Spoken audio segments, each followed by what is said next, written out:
was up at 5 o'clock this morning with cat nursing on my ears. Was it getting milk? Not as far as I know. Yeah. I got calluses on my ears. From the cat? Yeah. Actually, I tend now to throw the cat more, so, yeah. He's getting used to it.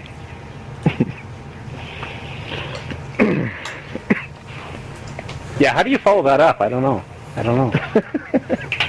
There's just that awkward silence. Yeah. So I'm thinking maybe some nipple cream.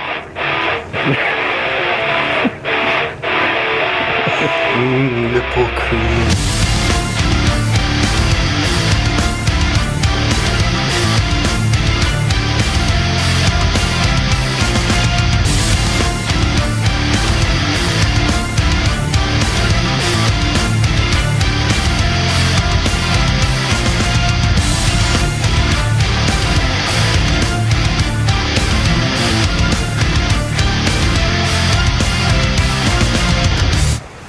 Okay,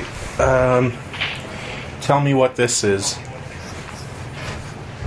3R2F.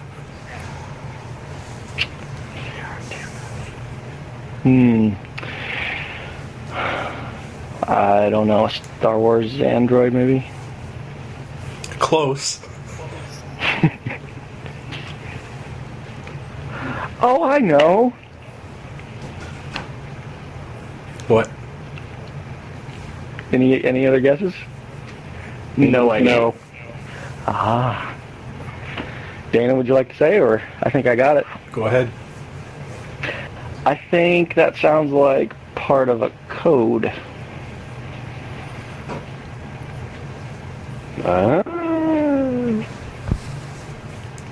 I was digging for a deeper meaning. Okay, welcome to officially the second Tawkn podcast. Today we're talking about PixelJunk Shooter. And since Brian did the review, I'm going to let you start. Go ahead, tell us what the game's about, and start the discussion. All right, Brian here. Some of you may have checked out my review recently for PixelJunk Shooter. This would be the fourth in the PixelJunk series, if you can sort of call it a series. Each game is fairly distinctive. This particular one is a shooter come logic puzzle style game. Very much your old school 2D graphics. Your thumping techno-ish beats, and yeah, great genre description, I know. Anyway, so you use that as the shooting mechanic as a way of making your way through the level. You have 3 episodes that you're making your way through, and there is a storyline in place about rescuing scientists and all the rest of it. We'll probably get into that a little bit later about what we thought of that. And you're manipulating various kinds of fluids, magma, water, as examples, as a method for getting through the puzzles, rescuing the scientists, and whatever other bits of treasure and such that you might be able to snatch up. Bosses are featured in each of the 3 levels. I think that pretty much covers the basics of the game. Anything else you guys wanted to add? You shoot things. Awesome. You shoot things. There are enemies in this. As much as I've emphasized the logic aspect, that's really the stuff that I really enjoyed. The baddies do get in your way as you're trying to make your way through the specific level. They shoot you. Yeah, they do. They come after you. They explode with hot magma. So, I read your review and you kind of tore into it and you only gave it a gold. Yeah, I know. I thought that was kind of robbery. So tell us, why do you hate PixelJunk Shooter? Well, first I'll highlight the small amount of good stuff that's happening here, because of course there's very little. No, actually, I very much enjoyed the game, but there were a couple of things that sort of I picked the nits, as it were, that made this game clearly not worthy of a platinum. In other words, you made things up that didn't exist. He had to scrounge for faults. Yeah. You were actually reviewing Mirror's Edge instead. No, actually, I think I was reviewing some strange hybrid of like Ragdoll, Kung Fu, and Pain. Yeah. Some serious suck there. Yeah, anyway. Back to the game, as it were. I'll start out with what I liked. What did I like? I liked the PixelJunk aesthetic. It was totally happening here. For me, when I think PixelJunk, I think the visuals, the 2D style, the crisp colors, and just the overall high production values. The music is, for me, almost more important than the visuals in some cases, just in terms of the way it fits with everything that's going on and pops out. They always seem to have a slightly different bent to the music each time, so I really appreciate that. I found that there was a wonderful balance amongst the way the different fluids and such interacted, not only with when you were firing on them, but also amongst each other. I mean, the magma and the water are probably that's the obvious example. But as you move along, where you get the poison gas generated out of, oh goodness, someone help me out here. I believe that was a mixture. The gas would, in the levels that it wasn't already there, it could be formed when that magnetic liquid came in contact with water. Oh, the tar-like fluid. Yeah. I always thought of it as a tar or an oil, and then read something about it later. Yeah, magnetic properties and such. So I just love the way that they clearly spent a lot of time figuring out how to keep that well balanced and not have one element take over to a great extent. So just very well integrated. All the different collectibles, I loved how there was this wonderful gradient of collectibles, from picking up the scientists who sort of drove the story, finding all those guys, right on up to trying to find the last bit of treasure. I think Jay, you had made comment about how difficult it was to find all of those. There was a couple of your tweets, I think, where you made comments about those. Right. Yeah, I did get stuck on. I didn't. This may not be typical way to play something like this, but I wouldn't move on to a new area until I'd finished one. And there was one. It was actually the final stage of the second area. So of course, it's going to be, I think, 5 rooms that end with a boss, and I was missing a jewel somewhere in there, and I just kept digging through. Like, it ended up being in a room where I used my the claw or whatever thing when I was wearing the water suit, and just yanking pieces of ice off the wall. And finally I see it, like that one elusive jewel that had been hiding.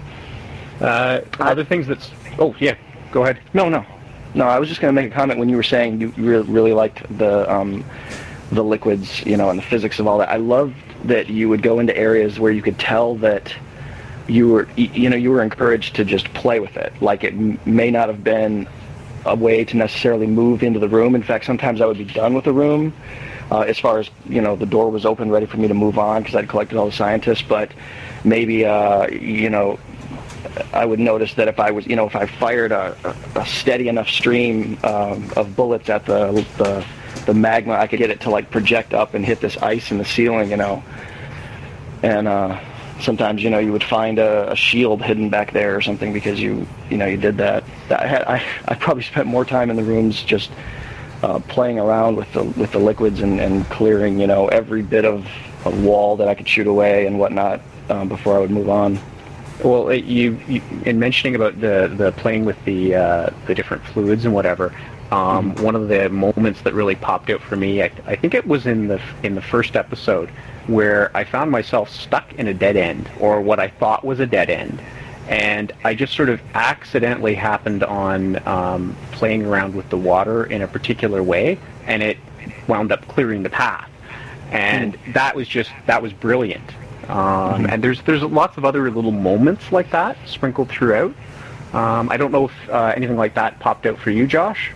Not particularly. I think when I was playing through it, I kind of saw where you have to find the water and then mix it with the lava and then and keep repeating that. I didn't really find a moment where I found it was just my ingenuity that was able to get me through.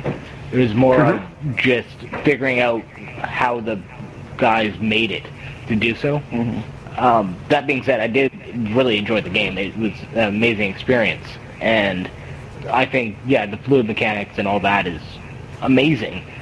And finding all the diamonds and all that stuff. There were a lot of places that were difficult to find for the diamonds. I mean, I don't know about you, but I like to go through try and collect everything, but some of the diamonds I just couldn't find, and halfway through the game I said I got enough in this level that I'd just move on.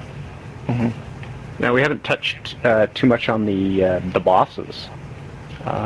Was that a welcome sort of change? I think this is the first time where we've really seen bosses in a PixelJunk game. Now, I haven't played Racer, so I don't know what that did or didn't have. You have to fight a giant car at the end of Racers. Yeah, that's what I thought. I don't know. It's funny because I was playing this in local co-op there with my buddy because it doesn't have online. So we're playing and he's like, "Oh, they should have bosses in this game." And then the next level we went into was a boss. So it came at the perfect time. It was the first one. It was was it like a spider or something? Yeah. Yeah, I seemed like it had some sort of crab shell, but yeah. It was, I think it was like a giant spider. That's how it's described. Yeah, I think the boss fights were pretty cool. The ones that I've played, anyways, I haven't finished the whole game yet because, Jay, I'm trying to get every gem and rescue every survivor. And if one of the survivors I guess you're not a survivor if he dies.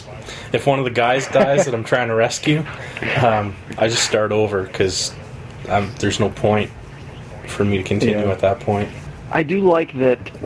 For the most part, I think that the bosses are it's pretty intuitive how to fight them.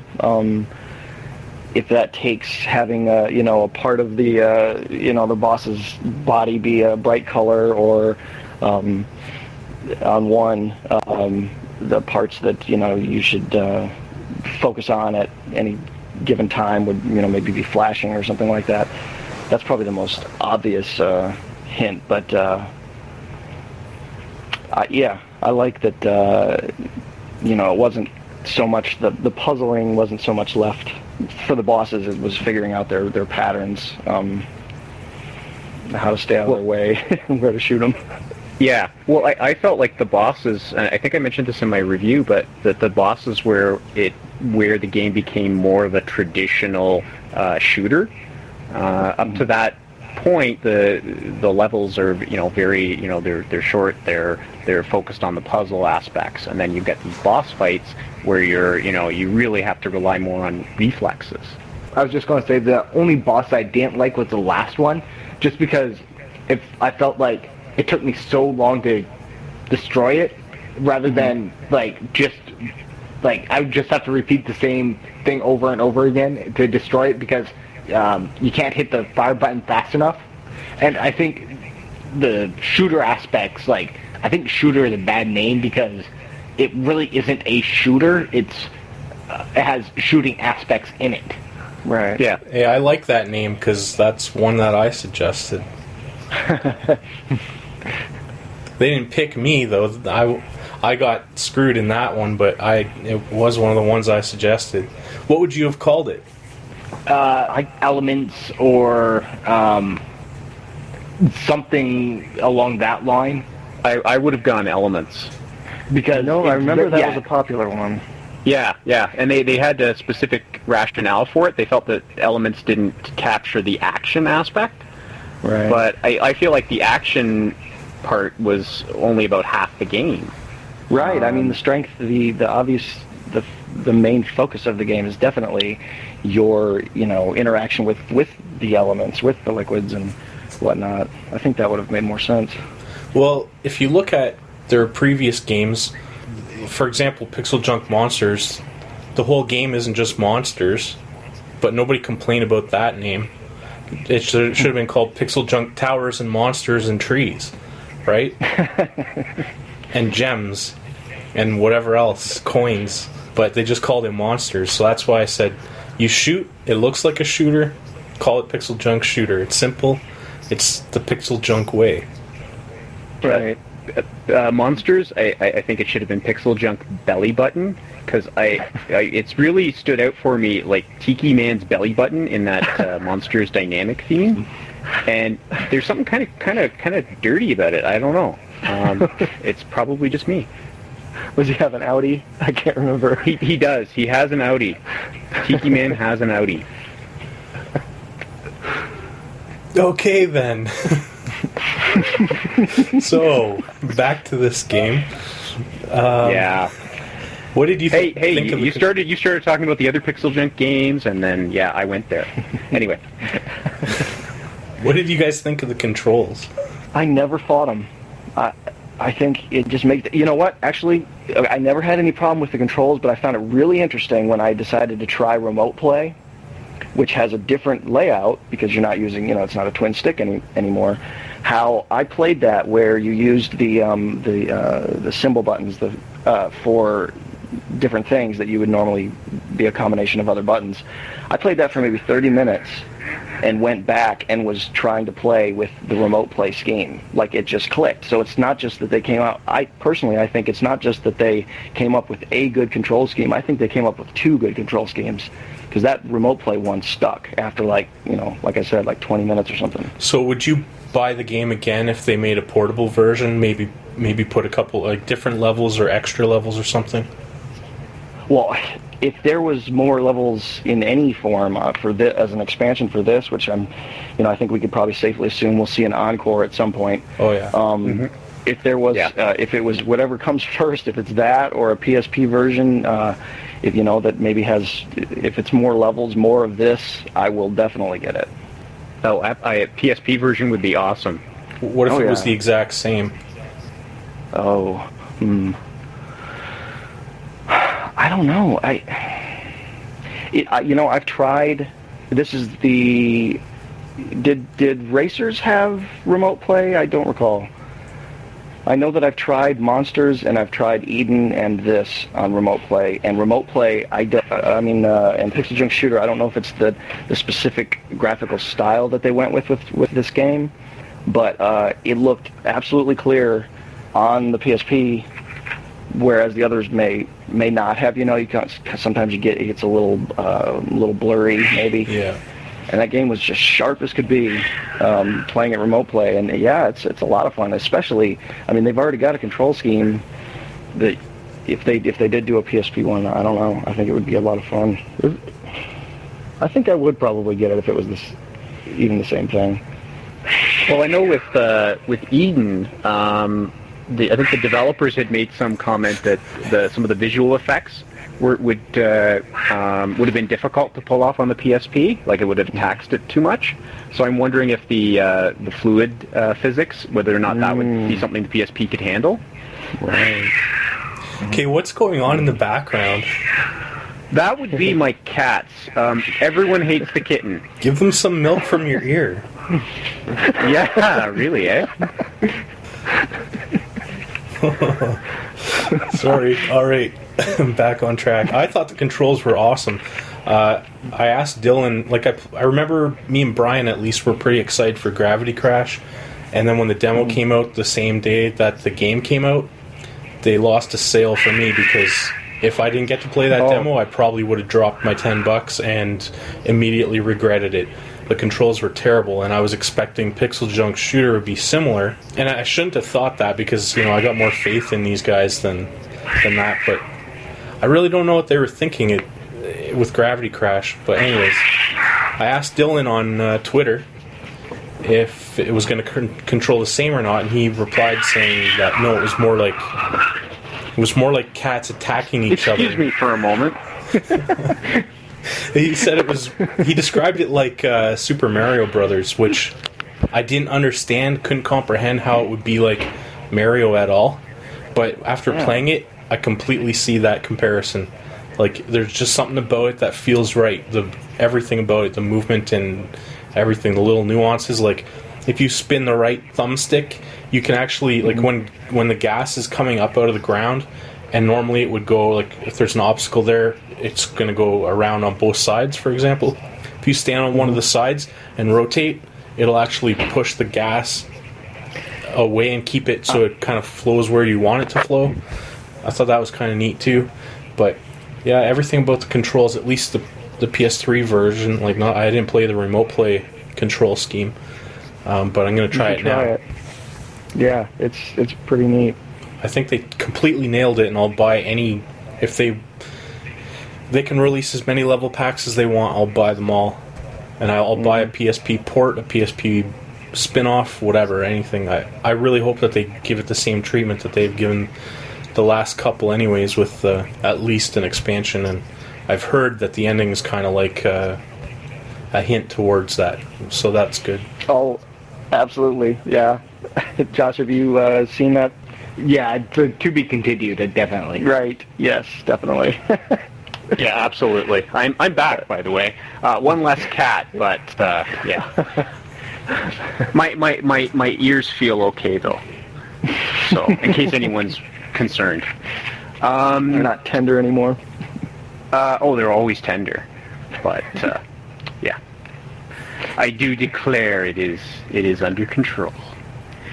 Nice. As for an expansion pack, what would you guys want from an expansion pack? What would you want it to include, or what would you want them to do with that? 5 times as many levels. Yeah. My biggest problem with the game in itself is that I felt like all the way up until the end, it was like teaching me how to play it. So I want it to be more difficult and more, how would I put it? More challenging and more like you have to figure, like it's not as easy to figure out type things. Mm-hmm. So do you think that they dumbed this game down a bit because of complaints of the previous games being too hard? Absolutely.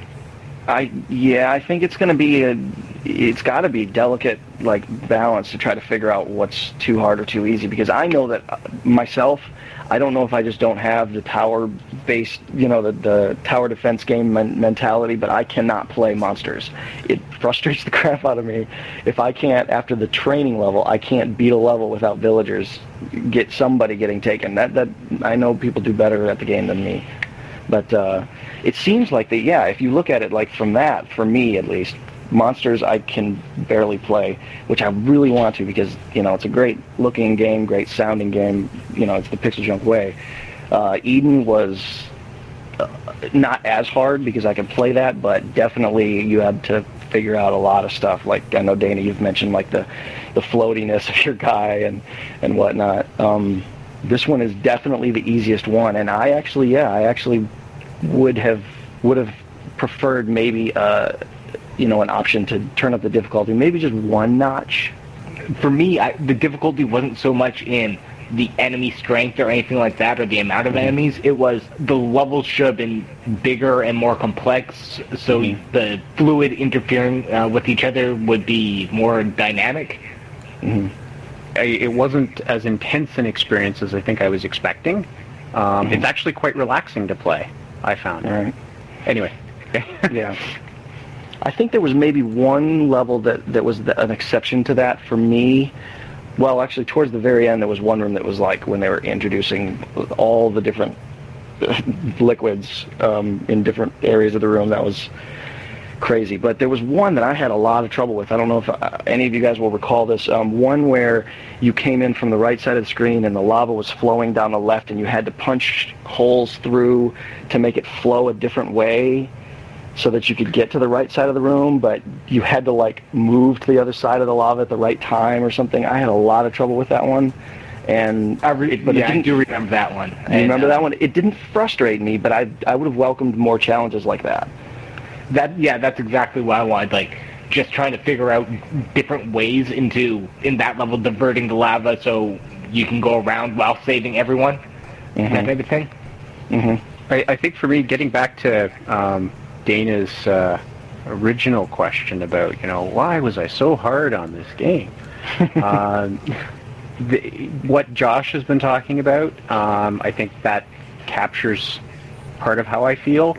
The logic problems that are in there, once you've solved those, I don't know that you're going to feel the same drive to continually come back to the game. I mean, aside from the collectibles, which I think, there's some stuff there that's compelling, but I see myself coming back to PixelJunk Eden more frequently. Oh, I totally disagree. I got to interrupt you because I was just thinking about this. And the thing that made me mad about Eden was you go play through the level, you get one Spectra, you're kicked out of the level, then you got to go back into the same level, do it again, and get two Spectras, then you get kicked out, and you got to do it again. And that was like artificially lengthening the game. And I'd rather go back. That's fair. I'd rather go back into a level in PixelJunk Shooter to get the collectibles, because it's not the same as being kicked out and having to start over at the beginning. So while this game might be shorter, I find I get the length out of it by going back in trying to perfect the level, and there's nothing about the game that gets on my nerves. Like that was the one big problem I had with Eden anyways, was I worked hard to get up to the top and then find one Spectre and I get kicked out. I don't think I'll ever finish that game. I don't think I ever will, and I never bought the expansion, but I'm totally in it for PixelJunk Shooter, totally. Mm-hmm. Just out of curiosity, have you guys played Eden since they had the patch to sort of make it easier? I think they introduced that around the time of the expansion. I did very briefly, because there was wasn't there a time limit that they removed? There was something like getting those large ones gave you half of your time bar back. They introduced several little tweaks, and I honestly never really spent much time with the game prior to that. I might have played a little bit of the demo, so I'm playing from the point of view of having almost, solely experience with the dumbed down version, if we want to call it that. And I don't mean that in a bad way, but yeah, it's just interesting to see the differences in reception amongst the four of us to all the different PixelJunk games. I liked Eden. I liked it a lot. I just didn't like the repetition that they. It's kind of like people complain about Assassin's Creed, how it's so repetitive, but I don't know. Different strokes for different folks, right? Well, exactly. That's exactly my point. Is that we all seem to have some different perspectives on the different PixelJunk games, which is fine. I really enjoy Monsters, and I don't know why I've made okay progress, because I get my butt handed to me in many games. So it's just interesting, just an observation. I believe that it's probably that it just has not clicked for me. I don't know. But with any of these games, you go in, and I really like starting with. I don't recall them mentioning a specific artist, musician that they worked with for Monsters, but the way that they've done this with with Eden was Bion, I think, did all the music and was to some degree an influence on the visual art of the game. And then this was, what was the name of the music? High frequency bandwidth. Right. Yes. Okay. It's a two-man group, right? Yeah. Yep. Yeah. I like that. I like that what you can get going into a PixelJunk game, that you're going to get this, you're going to get a graphical, a visual package that is recognizable as theirs, and of late, this music, the way they're doing with the music, I really like. So that's a perfect time to say 99 BP. 99 Bob Probert. BP? You know who Bob Probert is? I don't. He's a hockey player, or was a hockey player. Okay. Yeah, he beat a lot of people up. So 99 BP. To be continued. 99 has nothing to do with Bob Probert. I'm just saying that. Okay. So yeah, we were talking about the difficulty, and they've made those changes, gone back and added those options for monsters and for Eden. Didn't they add something else to monsters? Didn't they add, or was it always in the game? There was some challenges or something. That was for trophies, yeah. They ended up, their version of a trophy patch was that you go and do these challenges for them. Is that maybe what you're thinking of? Yeah, they added that for free to everybody that bought the game, right? Right. Would you want to see something like that added into PixelJunk Shooter? Like specific challenge, like a challenge mode, rather than like more levels, or both? Like, I mean, obviously the ideal thing would be both, but are you interested in that? Well, it's interesting. I like I said, my way of playing the game was to be completely done with a stage, before moving on to the next one. So I'm done now as far as trophies or collecting or anything. There's nothing left for me to do in the game, but I only played 2-player for just a little bit with my wife, and she really liked it. So I will gladly go back and play, 2-player with her, maybe under her name, so she can work on her trophies and whatever.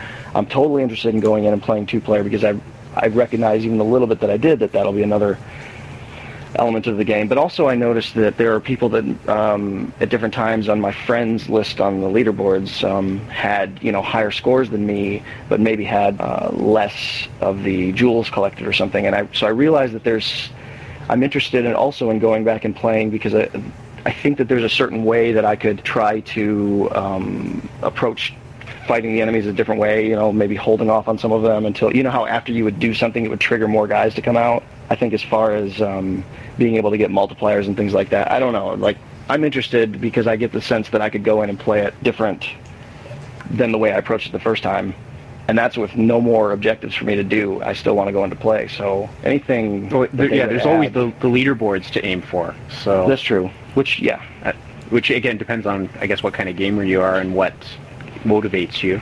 I mean, despite my criticisms, I mean, yeah, that's something I've certainly kept an eye out for, seeing what you guys have been doing with your scores, and I think I'm somewhere in the middle of the pack. I've dropped quite a bit since the last time I had, since I wrote my review. I picked it up tonight, and I'm like, oh man, I've fallen off. So, got some catching up to do. And of course, I'm sure Dana will, be on me about, hey, you're playing. I thought you were done with the game. What's happened to your precious Eden now? Yeah. So how much have any of you guys played the 2-player much? No, I didn't get I haven't at all. I haven't. Okay. I did. I played, I don't know, I played through most of the first world, including the boss, and then one of the next levels with the buddy of mine. And it was pretty fun. Like, I wish it had online play. I wish all the PixelJunk games had online co-op, because like, I do have friends over, or my one buddy anyways comes over quite a bit because he lives fairly close by, and it was really, really fun. Like, surprisingly, I always thought like playing local co-op or even online co-op is just kind of, okay, so now you're playing the same game with your friends, and it's true you are, but in this, he got the magma suit, and then he shot at something and accidentally hit me, and then I go and crash because he didn't know he could run over and grab me out of the air and then dunk me in water to kind of revive me. And was fun because he would like accidentally shoot some of the survivor guys and kill them, and I'm like, "What are you doing? We're supposed to rescue them." And he's like, "Oh, I hit the wrong button," and they let out their little cries. Yeah. It's really good times. Like when I think about playing shooter alone, it's still really fun, but it's a whole another experience playing it with a friend. It makes it better, and it's probably one of the few games that I can even think of that the co-op really makes it better. Like, for example, Borderlands, everyone and their auntie was saying, "Oh, you have to play it in co-op, it's not fun solo," but I found it was a lot better solo because it reminded me more of Fallout 3, which is one of my top games of all time, my personal game of the year of last year. I'm with you there. And so that's just one example. So co-op doesn't always make a game better, but in this case, I think it does, even though it's already really good in solo. So try it if you can. Get someone over that wants to play a game and try it. Yeah, it's like because I hadn't played. I didn't know. I should have known that you could do the grapple and rescue them the way you could with Eden. Save them at the last minute. But as for that stuff regarding your tools and weapons that you have, I didn't know. So the basic things you can do: what you can shoot, or hold it down, the same shoot button, and do the rockets. But then those are heat-seeking, but it also brings up your heat. But as far as that spin, your spin attack, or that would suck in the gems, it would suck those in. What all did it do? I thought there was like 4 different things, and I didn't know. I learned through the course of the game that something new that it did that I had not noticed before. What were some of the other things? I was looking at your trophies, Jay, and you picked up that, pick up 100 coins in one spin or something like that? Yeah. I'm thinking, my God, how do you do that? I think that was just a cluster of maybe 4 guys that I shot all of them fast enough, and so I got that. That may have been the same time that I got the 16-time multiplier. If you shoot them all fast enough, then they all, the multiplier goes up, and then I just went in the middle of that and spun, and I guess it was enough to pull in 100 worth. I'm not sure. I know that once you get above it goes 2, 4, 8, and then 16 multipliers. I've never been above that, but I think in the higher ones, if not just times 16, then maybe the times 8 and the times 16, it will not only drop the gold colored ones, but also white ones, which you would sometimes find in like some of the secret areas or whatever. I don't know how much more those are worth. If one was, they may be worth 5 or something. But so I think that's how that worked, was doing a high enough multiplier that it dropped enough of those. But so that spin would pull that in, and then of course cooling you down a little. It'll deflect lasers, incoming lasers, if you time it right. I never knew that until after I was done. See, this is what I'm saying. I never knew that. I never used it. I just heard about that. So it's collecting things. It'll cool you down, deflect lasers, like you say, which I learned after the fact. And one that I didn't learn until 2/3 of the way through the game, I found out that spinning would dig through that the earth that you could normally shoot through. Had any of you guys used it for that? Okay. Used it a couple times for that. I didn't know until one of the guys, those little, one of the scientists, will say something, a little speech bubble will pop up, and he says, "Oh, that dirt doesn't look very hard. You might be able to do something even though you don't have lasers." And I was like, "Well, what can I do?" And so I go over there and I spin. I'm like, "You got to be kidding me." I've just done 10 of the 15 levels, and I had no idea. Yeah, I had the same reaction. But again, it's just the way all of the different features, abilities, and whatever fit together so nicely, and you're constantly, discovering. The amount of testing that must have gone into this game, either that or the designers are just like anal retentive. The attention to detail. It looks deceptively simple. Like, it really is a complex amount of abilities that you have. And the way everything interacts, and it's flawless. Sorry, Brian, it's flawless. Yeah, yep. No, well, and the thing, I love the game, but it's not quite my favorite game in the PixelJunk series. But that's okay. But it is still an awesome game. No, it's not okay. Is that what you said? Yeah. Too bad. My review stands. One of the great things they posted did on your server, it could always change. Ah! You're entitled to your opinion, even if it's incorrect. What were you going to say, Josh? I was just going to say, one of the ways that they were able to change it up so much was introducing the suits and allowing you to basically making the game backwards. Yes. Like with the magma suit, the water suit, and then eventually you get the magnetized suit. Mm-hmm. Oh, and the inverter suit came before the magnetic one. Yeah, that was great, where you can swim through the lava and have to avoid the little ice strips. Yeah, like, it's just those, like, little tweaks that really, I thought they could have made, like, probably double the levels just using those type of stuff. Right. For just to throw out an idea for an Encore pack, being able to switch up your suits on the fly. I mean, Right. They obviously, right now, the way they've got the levels laid out, the puzzles require a certain suit. But perhaps with the Encore pack, they can maybe mix it up a bit. And when you asked what we would like to see in additional material for the game, I think that the thing that they would probably first approach would be the potential to do additional liquids that would react in different ways. Introduce new elements that way, and of course, suits what could they that would add? counterbalance them. Like, I don't know. I'm saying. When you asked that's the first thing I thought, but I realized I hadn't thought about it. So, like what? I think imagine there could be they could probably add some of Brian's ear milk. Yep. And cats. My ear milk is available with appropriate compensation. Attracts kittens. I don't think Dylan's going to want to do a deal with you. You only gave it a gold. Hey, he retweeted me. Yeah, you liked the review? Of course, I think I harassed him earlier in the day too. So maybe he just didn't want me coming after him with my ear nipples.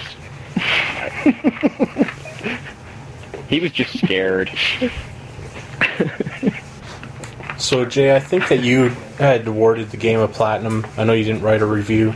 I also gave it a platinum so far. I mean, we can always change these ratings at whatever point, but I think you've been eating the moldy pizza under your couch again there, Dana. I don't even have a couch. I've got beanbag chairs. Yeah, whatever. Wherever you pulled the moldy slice of pizza out from. Dude, I eat my pizza. It doesn't have time to go moldy. I think I probably went platinum with all of the PixelJunk games specifically in mind, rather than trying to compare it to something else. I don't feel compelled to compare it to other, shooters or whatever kind of genres you can try to call it. I think I was more probably just looking at it as amongst the other PixelJunk games, and thought, part of the description for a platinum is on the site is that, that you should definitely play this game. So that's what I was thinking. I've never, I launched the game and 2 minutes in I was like, oh, I love this. I love it. I give it a gold, and largely just because I felt by the time I finished it, I felt like I was only halfway done, and that it was just ready to get, amp it up to be more difficult, more logic-based difficulty. Especially in the last few levels, because right there, that's where I felt like I had the right amount of challenge. Yeah. And that's probably why I gave it a gold rather than a platinum, just because it wasn't quite enough to satisfy what I think deserves a platinum. Yeah, it was definitely short. I was definitely comparing it to the other PixelJunk games as well, and for me, it just didn't quite measure up to the best in the series, at least in my interpretation. But I mean, still a stellar game. Just that the boss battles were just wonderfully done, and the levels in between were really good. But yeah, just the drive to go back and re-experience that. I don't see me doing it as much as, say, with some of the other games. I also gave it a platinum. I think it's the top downloadable game of the year, for sure. Yeah, and it's $10. You know, at least right now. I find it interesting that that's $10 and that PixelJunk Monsters Deluxe just came out for PSP for twice that. Yeah, that's But interesting. I didn't even think of that. Well, if you price it out, with Monsters Deluxe, it has the original, island from the original PSN title, then the expansion, the Encore Island, then it has a third island that's, at the moment anyway, exclusive to the Deluxe version. So there's quite a bit of content in there. And it has online co-op, right? It does. yeah, And the online co-op is very well done. That boggles my mind. The PS3 version doesn't have it yet, right? Doesn't have co-op, online co-op. Online co-op, I don't believe so. No. But I don't have the PSN version. I guess the PS3 just can't handle what that PSP can do. Just like how the PS3 can't fast forward more than 1.5x and can't resume audio files. Oh, I can't believe that. Anyways, off topic. So maybe that $10 price point is their acknowledgement of, you know, the amount of content they're bringing, and it also, though, with a lower price point like that, it, you know, allows a lot more people to get it. $10 is pretty much the standard price, anyways. Yeah. And right. it seemed like to me the $15 new average only emerged this year. I can't really think of much that came out last year at $15. If it did, it was the outliers, not the norm. They've really shown with this title that you can make a really high quality polished title and charge a reasonable price for it. There's a bunch of games that are like that too, like older ones, mind you. But for example, Bionic Commando Rearmed, I found that was a steal at $10, and Capcom released games since then that cost even more, and they weren't as good in my opinion. Yeah.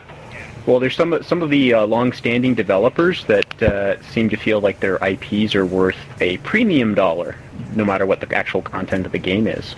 Now, I was giving you guys a hard time about the gold trophies, but just in case people that are listening to the podcast aren't familiar with our rating system, we have, platinum, gold, silver, and bronze, and then that's any game that's worth playing is going to get one of those awards. If we don't find a game is worth playing, it gets a red ring of death as the rating. And that's only happened for a few games. I think Taylor reviewed one, that Punisher game.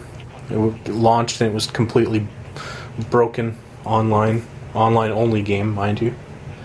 But so gold games are still considered great games. So yeah, I just wanted to clarify that. Just kind of bugging because Brian should have given it a platinum. I think it probably got a platinum out of me because of my, that was just PixelJunk love, Just gets that little boost. Jay, when Dana's not looking, go into the game's database and change all of them over to copy protected. Yeah. Yeah, that's just ridiculous. Dylan mentioned copy protection on Twitter fairly recently. He had some concern. He voiced some concerns about piracy, saying something about it was Deluxe, Monsters Deluxe for PSP, saying that not enough copies, or that he didn't think as many copies had sold as should have, and that must have been people pirating their own, getting copies that way. I was talking about save games. I can understand they don't want people to copy a full game, but backing up your own saved game data is kind of stupid. I could be wrong. Maybe he didn't mention it, but some developer that I follow on Twitter mentioned it recently, and they're on my side about that issue. Well, hopefully they come up with a solution. Oh, a solution exists. The solution is don't lock it down. It's dumb. Well, and if you have to, I mean, what's lock it. What's the motivation for locking them down to begin with? Prevent cheating, I guess. I don't know. They could lock it down by PSN ID, just like Fallout 3 does that. If you take someone else's saved game and load it, you can load it fine, you can copy it, but if you try and load it up and play it, you won't get the trophies and you're not allowed to save. so it's useless. But you can still back it up for yourself. Anyways, that's off topic. Let's get back on the subject of Brian's ear milk and cats. Well, I was going to say earlier that, in fact, you're mentioning about things that the PS3 can and can't do. It does support Brian Cam's ear milk. It truly does do everything. Oh wait, which model? Which model supports that? Is there a slot or something? A tray? How does that work? I don't need my ear nipples caught in anything, please. They're sore enough as it is. Do you have them pierced? No. Well, actually, I guess I could if he chews on them enough. Enough, yeah. It's probably one of the more painful ways you could get an ear pierced. You're almost through, keep chewing. Oh. I think we're all agreed this is a pretty awesome game. I don't know if there's anything else to say. Yeah, I think to sum it up, everyone should buy the game, except for whoever redeems the code that we're giving away, because then it'd be kind of dumb to buy it and then redeem the code, or redeem the code and then buy it, unless you really want to support Q Games that much, which actually is not a bad idea. So the last part of the code, and this is the third part of the PixelJunk Shooter redemption code for the PSN, and it's L4P7. So if you missed the first two parts of the code, go back to the start and somewhere in the middle and redeem it. There we go. So, what do you guys want to see from Q Games next? I'm curious about, was it PixelJunk Dungeon? Is that the next game in the series? I believe that they mentioned it before they even mentioned Shooter. Huh. So they've been working on it for a while, for my knowledge. Well, Dylan said basically they have ideas at Q Games and they morph them into other ideas, and by the time that they're done with something, it's not even near the same as what it was when it began. So whether we ever see Dungeons or not, or if it's called that or whatever, I don't think it became Shooter. I think it's still an idea that they have, and I don't know if they're actively working on that particular game or not. And I don't even know what it was supposed to be originally. But obviously it probably had dungeons in it, and probably more than just dungeons. But that kind of made me think it might be a game a little bit like Dark Mist from the Japanese and European PSN stores. We don't have it in North America yet for whatever reason. But me and Taylor, quote-unquote, imported it. And it's actually pretty good. If they made something like that, it's kind of reminding me a little bit of Zelda, but you shoot stuff with most of the characters anyway. If they made a game like that where it's kind of inspired by old school Zelda, I think that'd be a really neat idea that they haven't done yet. I wonder if they would do a top-down or a side-scrolling perspective on something like that. Thinking PixelJunk, like Eden was a side perspective. So was Shooter. Me personally, I wouldn't mind like a SNES-styled RPG. I think they would really be able to go home with that one in terms of like music and art style. Something like the original Final Fantasy games, or Dragon Warrior or something. First Dragon Quest.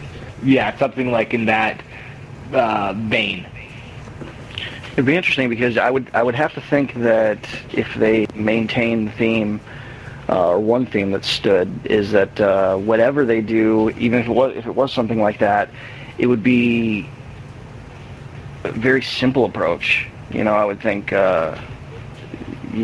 some of these things, there's almost no menu or display, HUD or anything. I mean, Shooter had some things for you to track along the bottom of the screen, but I guess Eden did too. But yeah, it would seem that they would do a very simple approach to. I don't know. You know what I mean? It seems like it would be odd if they came out with something that was complex and had a whole bunch of things for you to keep track of.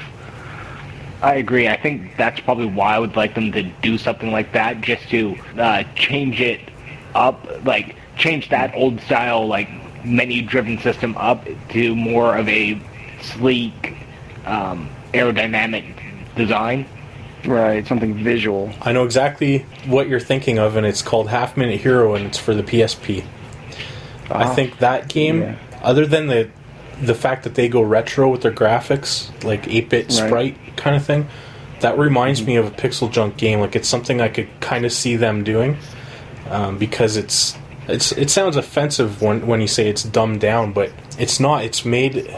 There's something addictive about a game that controls so simply like that. Right, yeah. And Half Minute Hero, if you guys haven't tried it on PSP yet, try it out. I think it's pretty amazing. But anyways, if they did something like this, that they won't do that now, though, because it's already been done. And I find that they're kind of breaking new ground with their games. But if they did that would be awesome. Because I would love that on PS3. I definitely think it's a quality of PixelJunk games that they maintain a simplicity. I don't recall ever having to, like, remember, what's the button for this or whatever, I was just thinking, too, they could do a music game, because PixelJunk games always have such distinct musical styles that if they made some kind of music game that's a little bit like Amplitude or whatever, or could also use a guitar controller for those people that own them, I think that'd be kind of a neat thing to see how they would make it different, because all the music games that are out right now are basically the same thing, but there's got to be something that they could do, bring to, and they already the table. They definitely have a thought of keep the music very much in mind. I noticed, at least with Shooter, there may be like the minimal track of a song playing, and then as soon as the shooting starts, it would bring in more elements of the music, would kick in.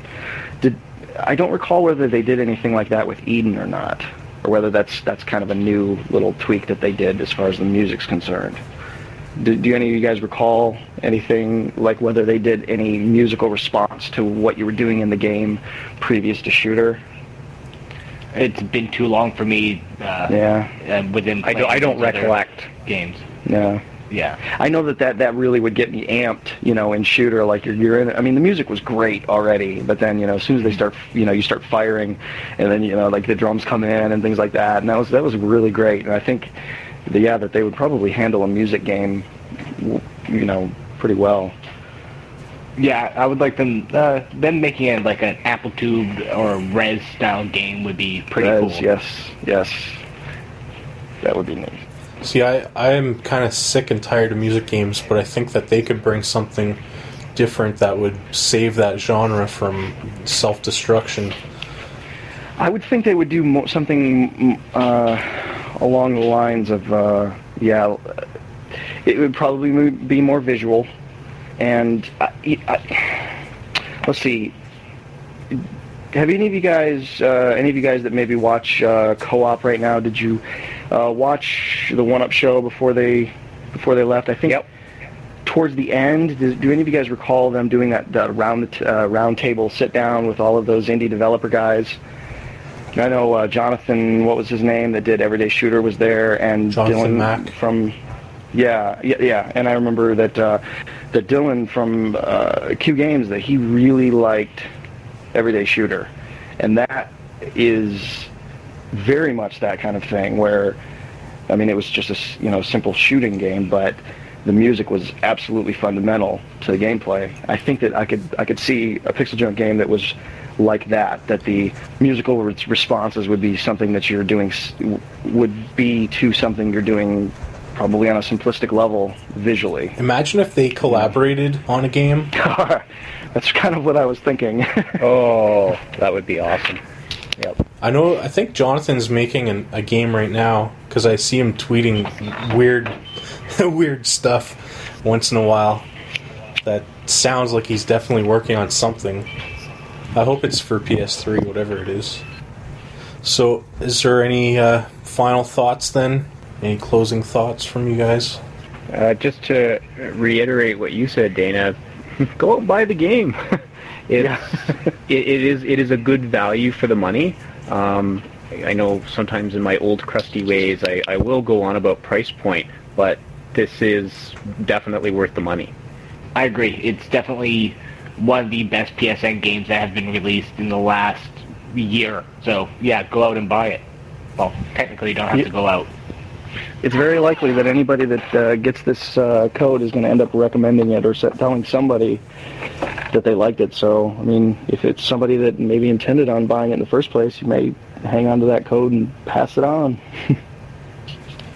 All right, well then that wraps up the second Tawkn podcast, and I'll just wish everybody a Merry Christmas, and I guess everyone will be listening to this on Boxing Day.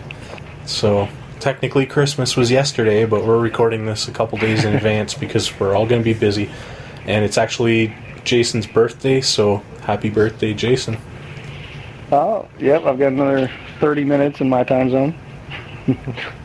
Yay! Well, enjoy it. Happy birthday! Woo!